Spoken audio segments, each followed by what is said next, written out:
The sun sets on the Spanish forests of Extremadura. Hunters look and listen.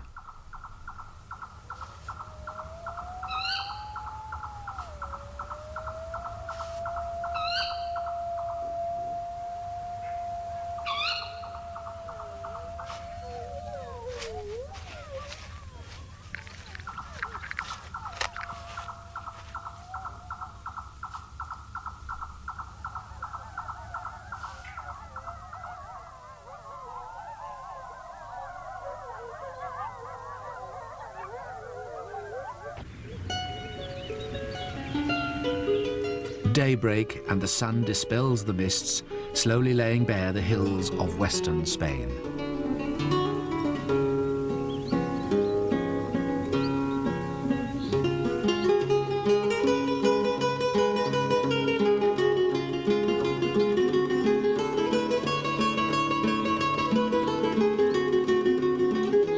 Extremadura is a region of harsh extremes. In winter, cloaked in freezing mist. In summer, parched and sun-scorched.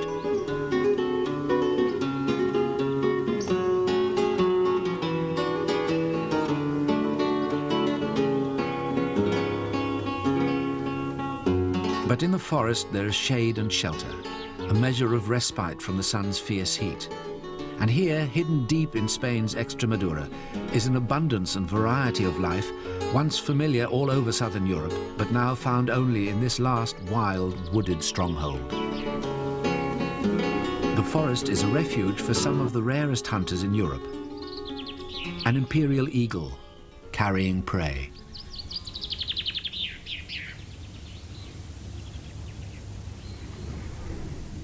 Extremadura lies along the Portuguese border. The forest where the eagles live covers around 150 square miles. It's a fragment of an ancient forest that once spread over most of Spain. In the old days, it was said that a squirrel could travel from the Pyrenees in the north right down to the Straits of Gibraltar without touching the ground. Imperial eagles were soaring over this landscape long before man settled here some 20,000 years ago. They saw the Roman legions marching into Extremadura 2,000 years ago. But the invading armies had little impact on the eagles and their forest.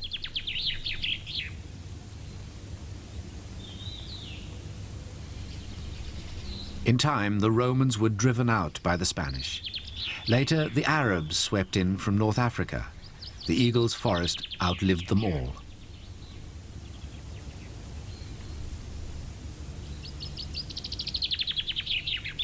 In the 16th century, the conquistadores left the poverty of Extremadura to plunder the golden cities of the Incas, and still the trees slept on. Then the rot set in. Over the last few centuries, the forest has been falling fast to the axe. Now in some places, bulldozers have been uprooting its ancient oaks. Yet a small area of the original forest has survived, and part of it is now protected by the Monfragüe Natural Park.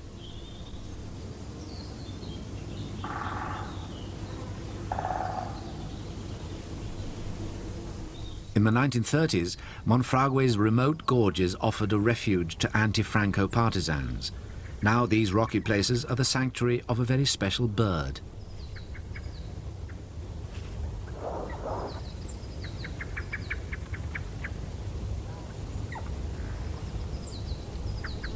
The black stork once lived throughout Western Europe. Today, it inhabits only this part of Spain.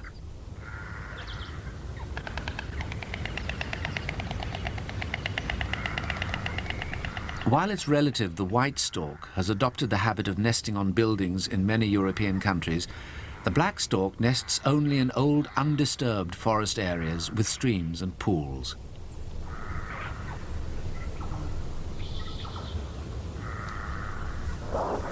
It feeds its young on sticklebacks, perch, lizards and frogs.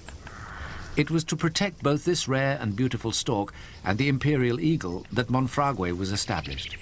But other important members of the bird community were threatened too, species normally associated with Africa.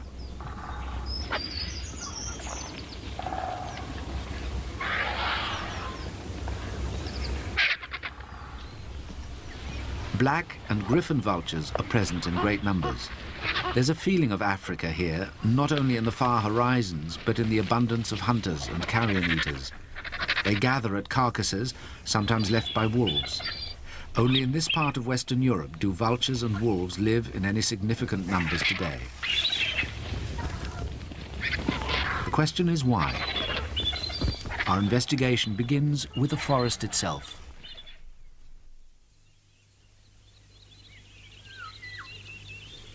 It's an evergreen forest, mostly cork oaks and stone oaks. Between the trees are shrubs and scrub.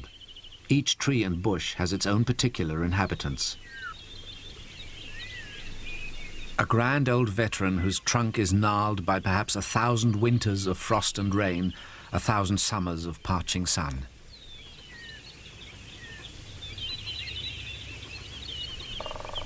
The oak forests attract many migrants from Africa. The short-toed eagle comes to breed here.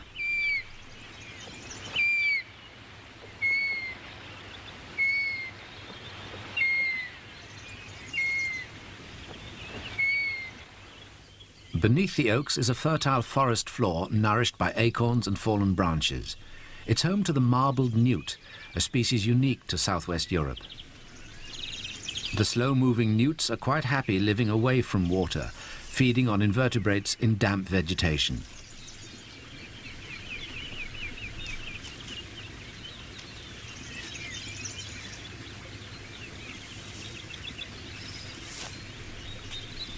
Samodromus, a type of sand lizard, needs to be quicker off the mark to catch its prey, grasshoppers.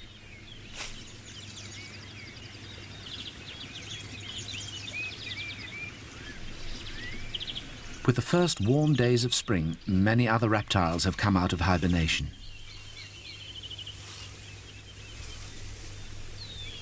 Grass snakes grow to 5 feet in this part of Spain. Ladder snakes, which are tree climbers, reach as much as 6 feet in length.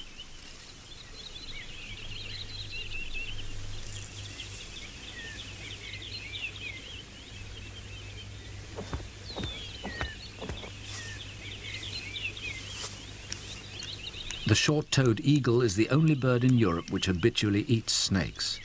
It arrives in the cork oak forests in mid-March.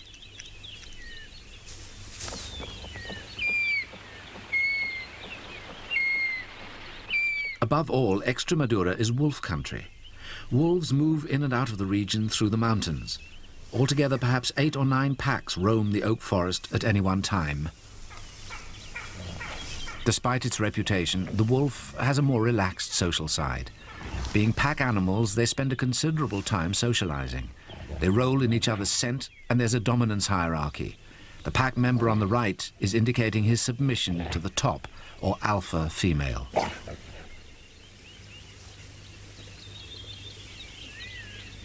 But the hierarchy is flexible. Even a dominant wolf will not inquire too closely into the ownership of a piece of food or a bone when it's quite clearly in or very near another wolf's jaws. The top-ranking wolf is dominant to the male with the bone, but keeps a certain prudent distance. The owner of the bone will bite if he's pushed too far.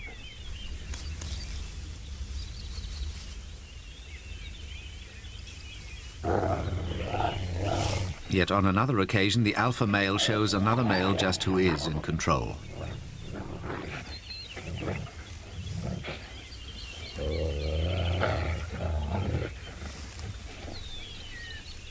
The key to the relative rank of each wolf is the tail. If the tail is raised, then the wolf is displaying his superiority.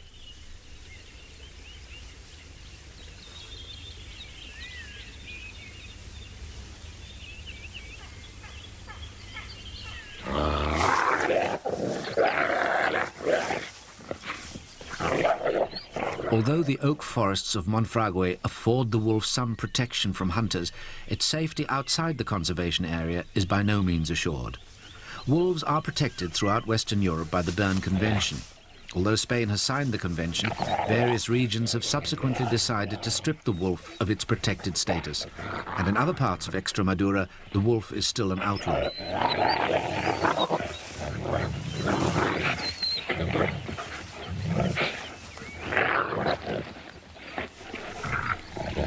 Spring is the mating season. The alpha female is pregnant, and at this stage the pack members are playful, perhaps in anticipation of the arrival of the pups, when they'll all have to cooperate.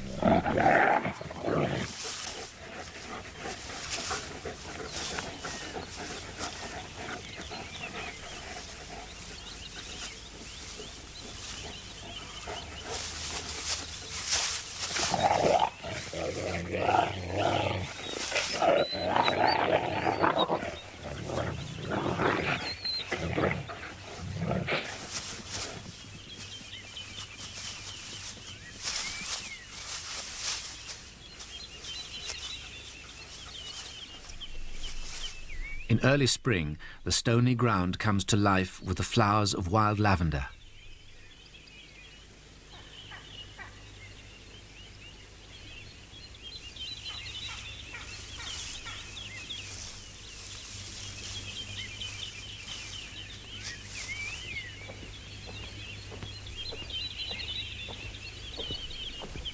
The short-toed eagle is nesting now.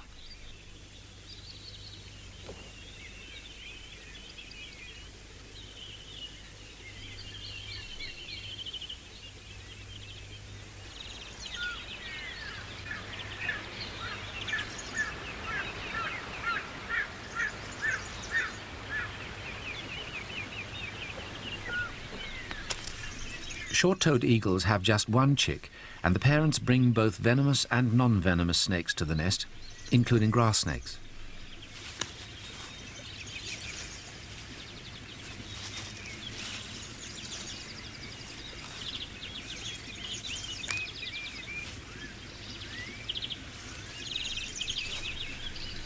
The eagles invariably choose a cork oak to nest in.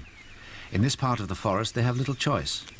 This is the only cork tree here, because the area has been planted with Australian eucalyptus, spindly trees that don't grow large enough in the poor soil to hold a nest.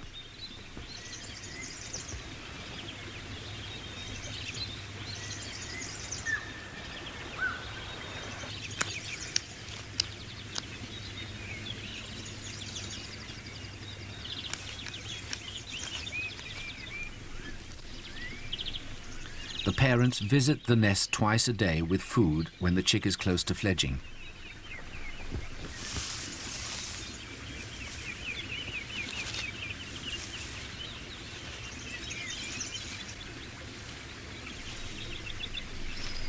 Not a snake, but an ocellated lizard. They catch all kinds of reptiles.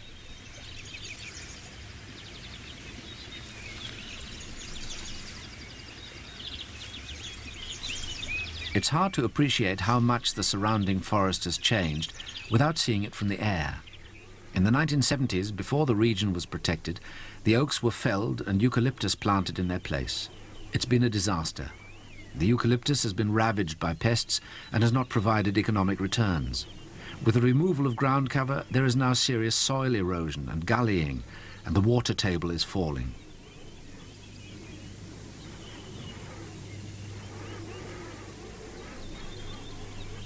There is little doubt that eucalyptus was a big mistake, and these areas will be replanted with oaks once more. It's hoped that what is now a virtual desert for wildlife will return to the woodland, but it'll take maybe 200 or 300 years to recreate the richness and diversity of Extremadura oak forest. The cork oaks are nest sites for many birds. It's the larger trees in the thick, undisturbed forest that are most sought after, especially those on the Umbria, the cooler north-facing slopes of the hills, for by June and July the heat is merciless.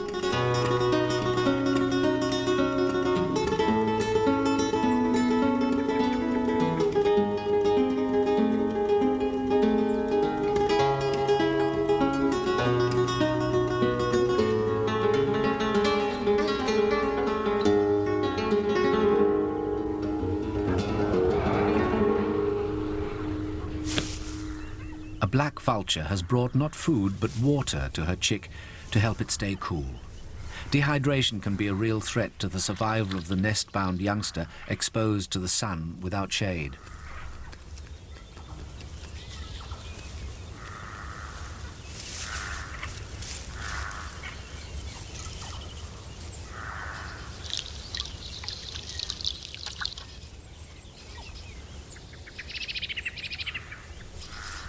The young black vulture is about 3 months old and within a week or two of becoming a fully fledged member of the largest black vulture population in Europe.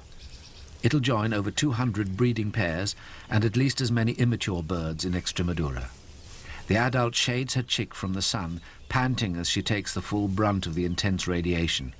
Her wingspan is nearly 8 feet, which makes her the largest bird of prey in Europe.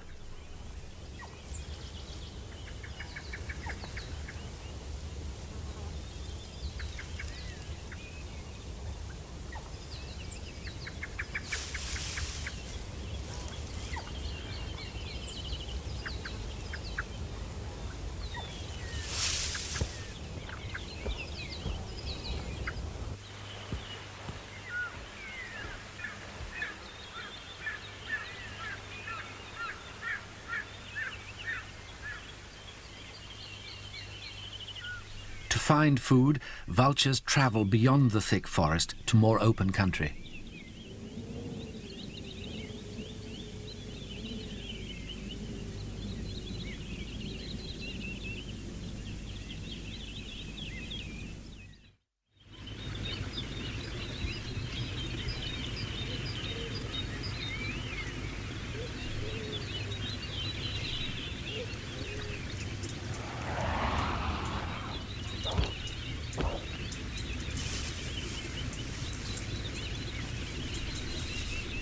Early in the year, black vultures are more preoccupied with display and establishing a pecking order than the actual business of feeding.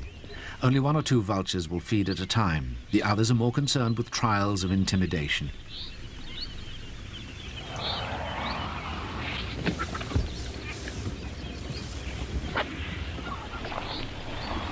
The black vultures could easily displace the smaller griffon vultures at the kill, but they're more interested in threatening one another.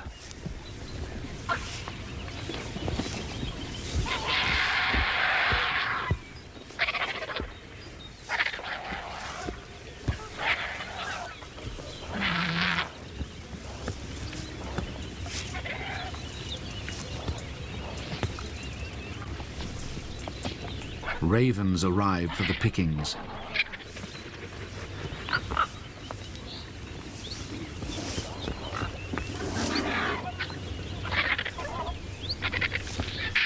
In Africa, such scenes are commonplace, but the scavengers are long gone from most of Europe. Only here in Extremadura do they still gather to keep alive a memory of that older, wilder Europe.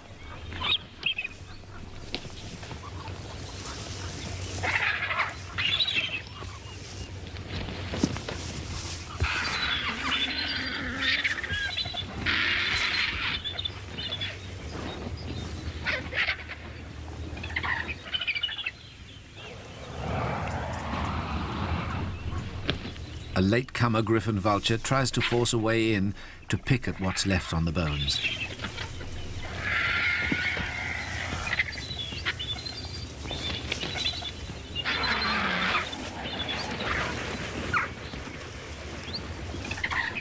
A young griffon is put in its place by an adult.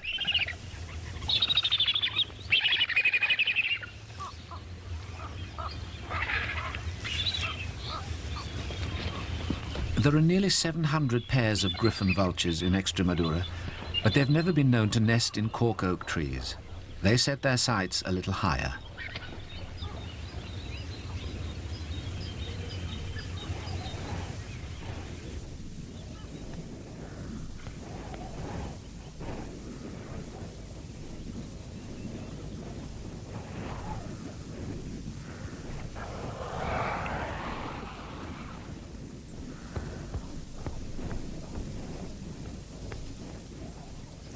The griffons rear their young on cliff ledges far above the forest.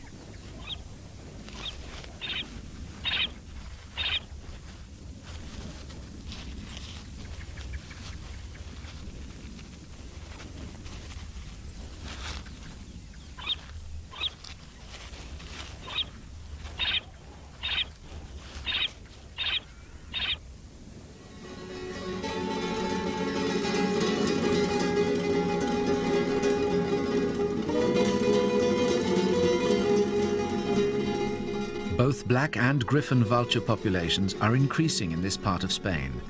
One good reason for this is a good choice of safe nest sites. But there's another very important factor that keeps the scavengers of Extremadura in good shape.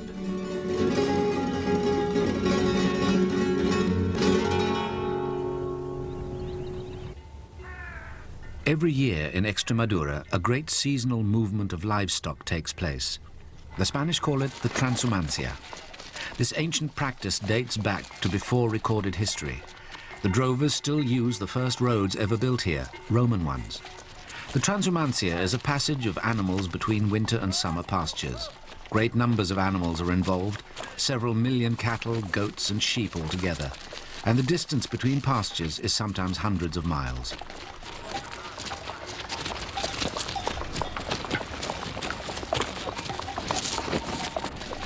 The herdsman's dog has a spiked collar to protect it against wolves. Wolves do sometimes take the younger calves, though far fewer than in the past.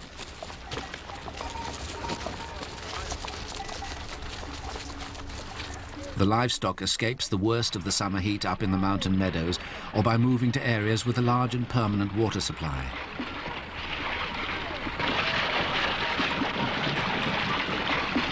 Once it's been decided to move to new pastures, there is no stopping. Lambs are born along the way, and following the flocks are the wolves. As they say in Spain, a wolf is fed by its feet.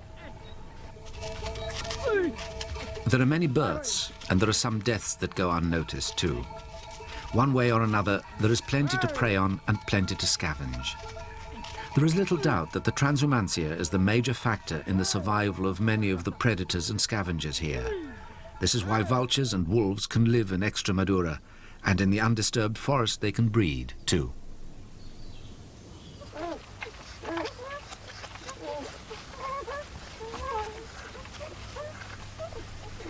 These pups are just 2 days old.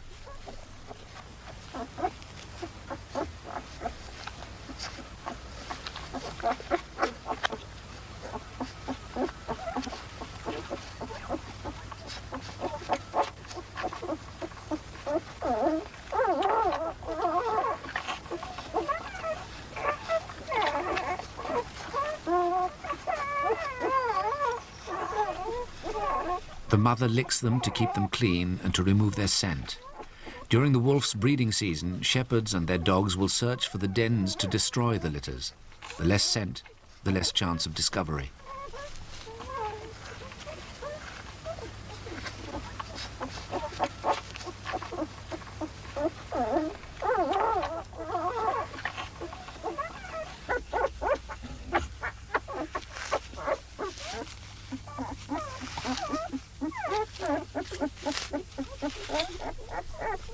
The mother is thirsty, but before venturing out, she checks that all is clear.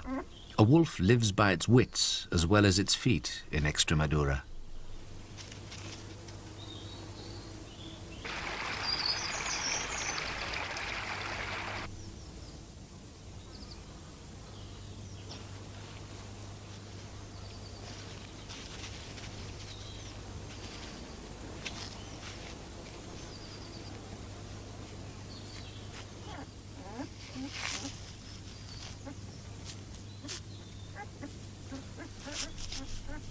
The she-wolf suckles her pups for about 6 weeks.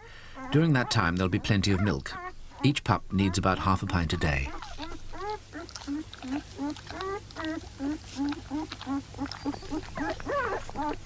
The suckling produces a secretion in her mouth which stimulates her to lick her pups.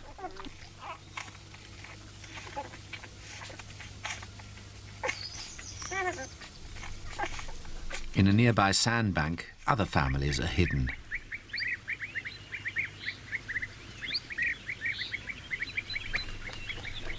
A colony of bee-eaters, brilliant summer visitors from Africa which have tunneled deep into the bank to raise their young.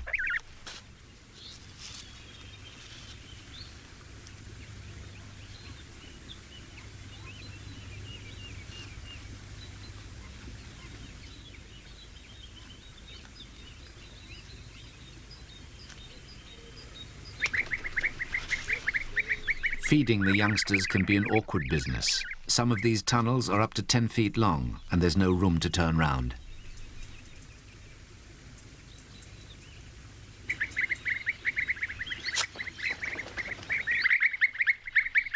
The bee-eaters' tunnels are proof against all predators except for one.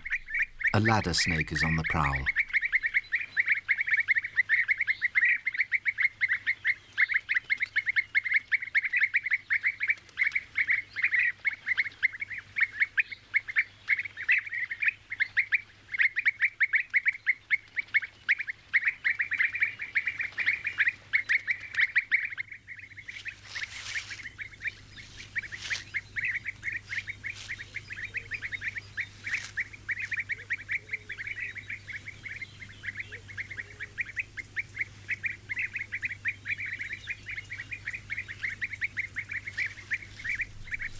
This tunnel is empty, but over the season the menace from snakes means that some young bee-eaters in the colony may not live to see the light at the end of the tunnel.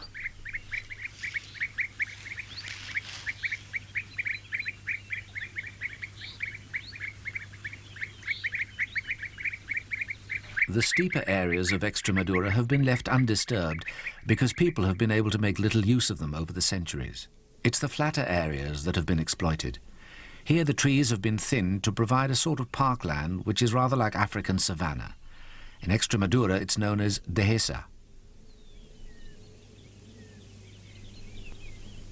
The dehesa is a system of agriculture as old as the Transhumancia and is found only in Spain, Portugal and North Africa. The land is ploughed every 4 years. Until recently this was done with oxen. Then a cereal crop is sown between the oak trees if the soil permits. Over the next 2 years, pasture is allowed to grow, and finally in the 4th year, the land is left fallow. This rotation of the dehesa means regular winter grazing for the Transhumancia. The oaks provide shade for the animals and for the grass. They also help to hold water in the poor Extremadura soils. Tree branches are cut to make charcoal and provide fodder for goats. But a law of the dehesa prevents overexploitation, which is fortunate because the trees, and in fact the whole system, also provide a great resource for wildlife. Several kinds of evergreen oaks grow here. The small oaks are browsed and become thick bushes, nibbled by goats into a natural topiary. One day, a bush will sprout at its center and grow up into a full-blown tree.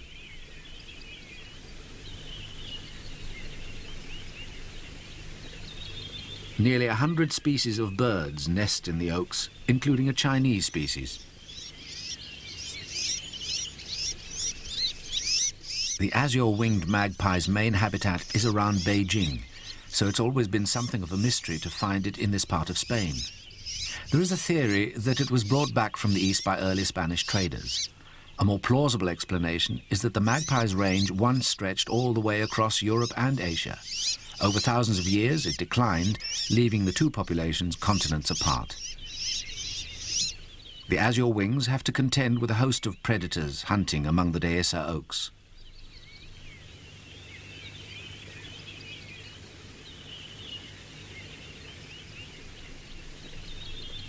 The black-shouldered kite is another bird that occurs in China, but its main home is Africa.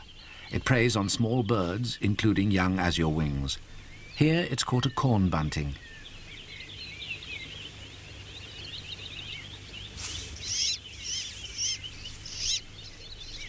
Azure wings nest close to one another in the trees, almost in colonies, so there are always several parents on the alert.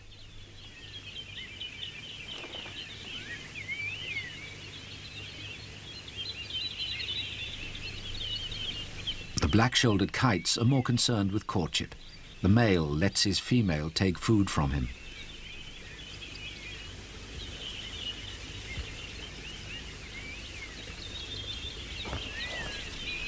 But it's not the kites that have caused the alarm.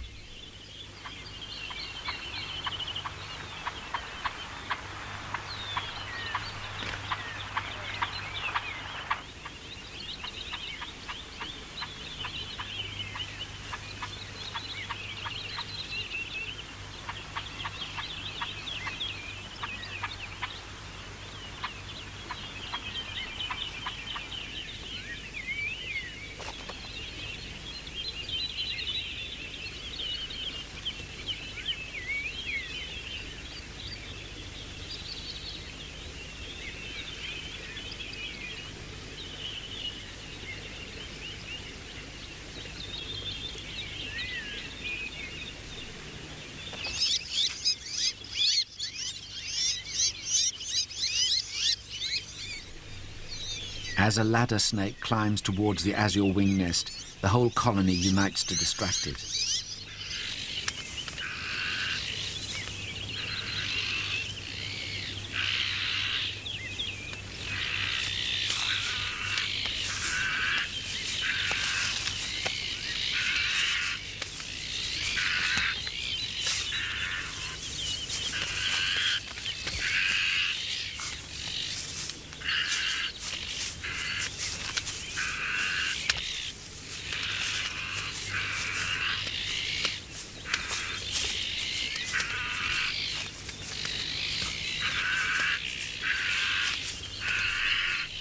The young are crouched down in the nest, and the snake seems to have missed them.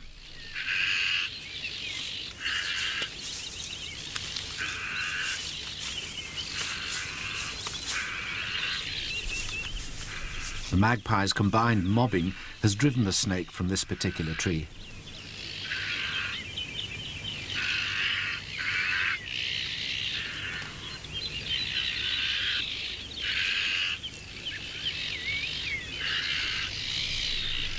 Away from the trees, out in the open, it's the snakes that are vulnerable.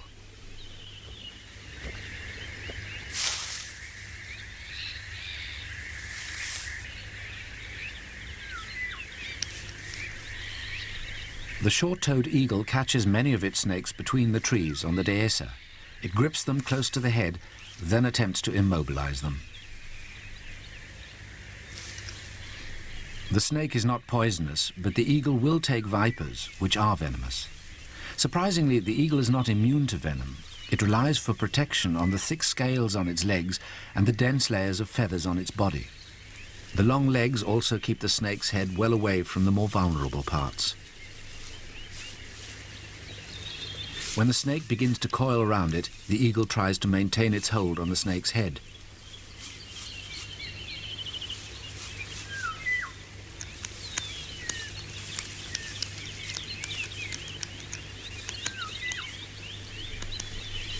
Catching a ladder snake is one thing, swallowing it is quite another.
The wolf has left the den, and her pups are now out on the fringes of the dehesa. During the day, they should stay in cover in case a golden eagle spots them. But like all young puppies, they're inquisitive and keen to explore.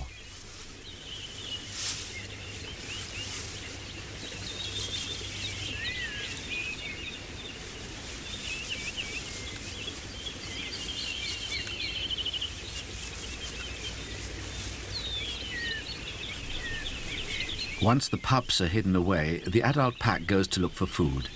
In the brutal and remorseless summer sun of Extremadura, there are often carcasses to scavenge.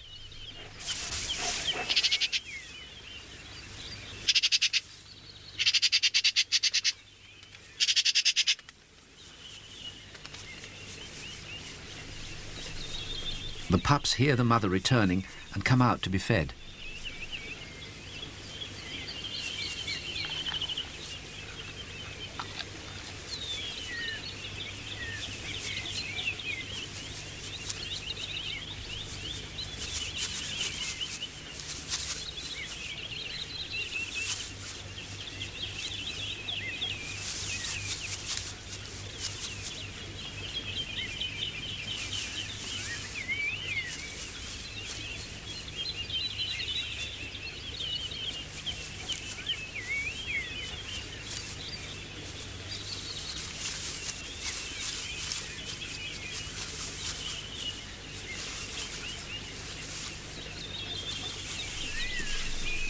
They feed on regurgitated meat she has carried back in her stomach.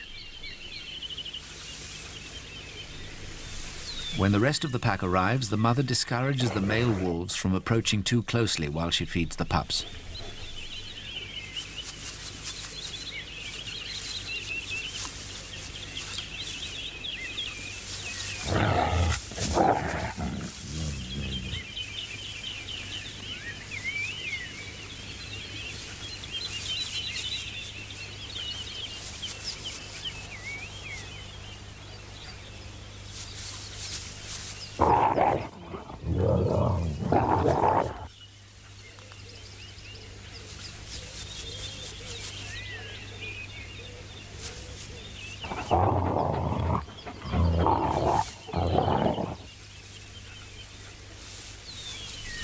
But the males do have something to offer. They also bring back food for the youngsters.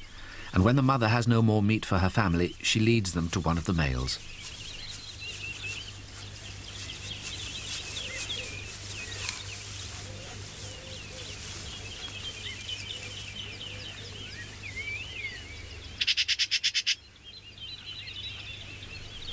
Common magpies feed on any scraps left on the ground.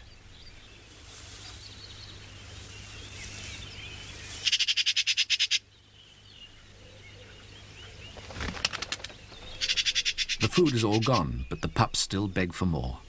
It's a gesture that will develop from one of pleading for food into an indication of submission as they grow up, an important part of fitting into the pack and forming lasting family ties.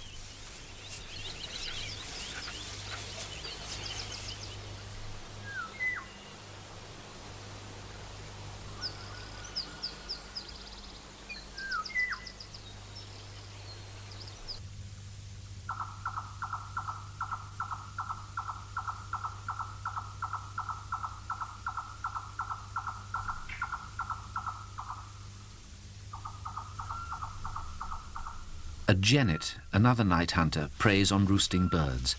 This slender cat-like carnivore came from Africa centuries ago.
In autumn, visitors arrive from the north. They travel 2,000 miles to Extremadura to winter in its forest.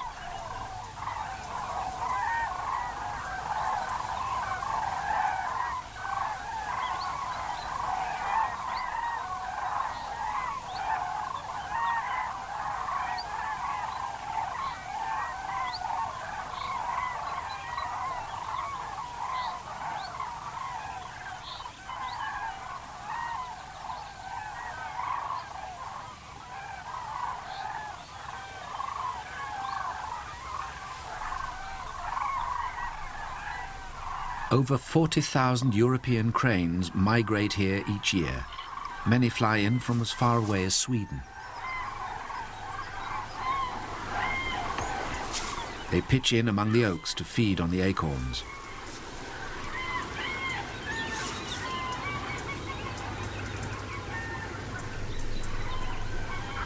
On the Dehesa, a single oak can yield almost 90 pounds of acorns each year, and the cranes have been coming for many hundreds of years to reap this harvest.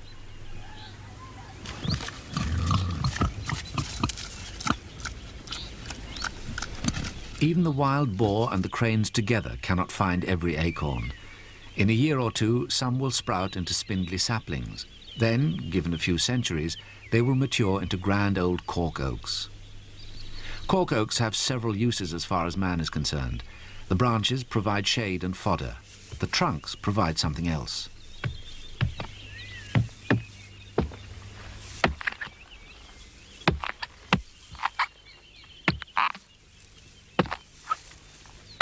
Every 10 years, the trees are stripped of their bark. This is the cork that's used to stopper wine bottles. If it's skillfully done, and the underbark is not cut, there is no harm to the tree. The bark will simply grow back again, as it has done on this tree for perhaps 300 years.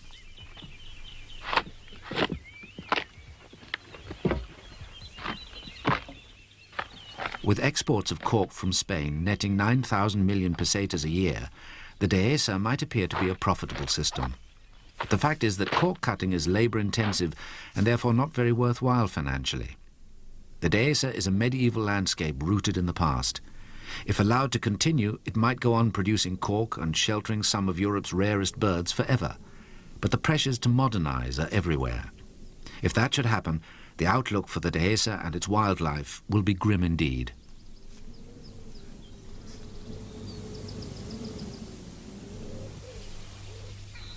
The presence of the imperial eagle demonstrates the health of the region.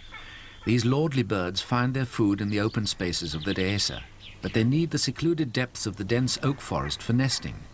It's no accident that this area is their only stronghold in Western Europe.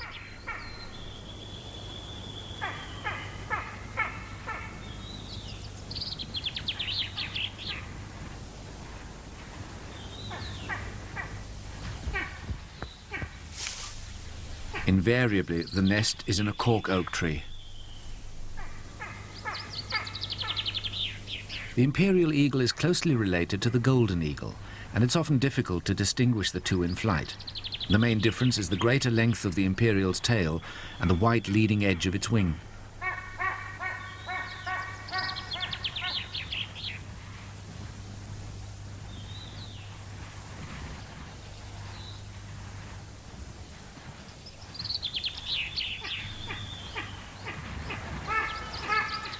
The female calls to the male as he performs his stooping sky dance above her.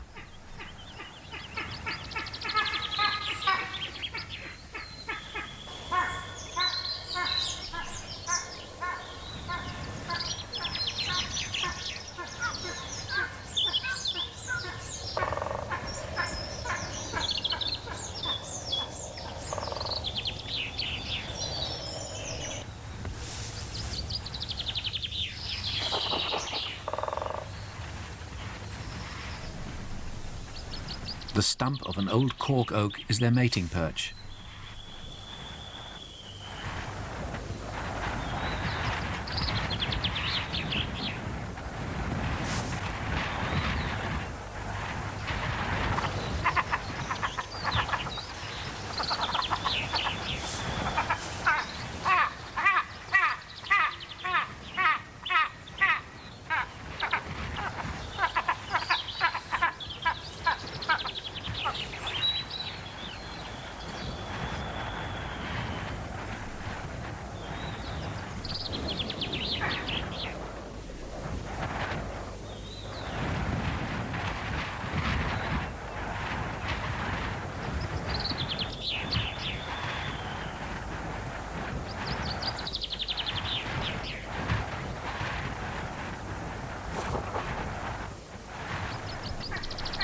Imperial eagles were soaring over this land long before the Romans conquered Extremadura 2,000 years ago. Since then, humans have tended and pruned the oak trees, evolving the wood pastures of the dehesa. It's probably the only way of winning any sort of living from this unforgiving land. In the long term, intensive agriculture might turn the whole region into a desert. There is now a law in Extremadura that attempts to protect the dehesa oak forests. It forbids the felling of trees and dictates how the branches should and should not be cut. It encourages livestock while at the same time limiting their numbers. But with Spain's entry into the common market, there are now cash handouts for the poorer rural regions. grants for irrigation and modern agricultural equipment. Already outside the protected areas, the oaks have been ripped out to make way for tobacco, strawberries, and corn on the cob.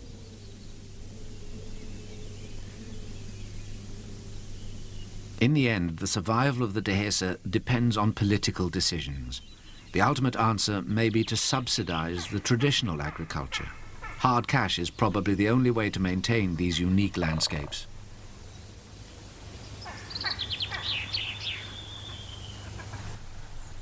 Without a helping hand from the rest of Europe, the forgotten forest of Extremadura will slip slowly into oblivion. Deprived of protection, what hope is there for these magnificent predators?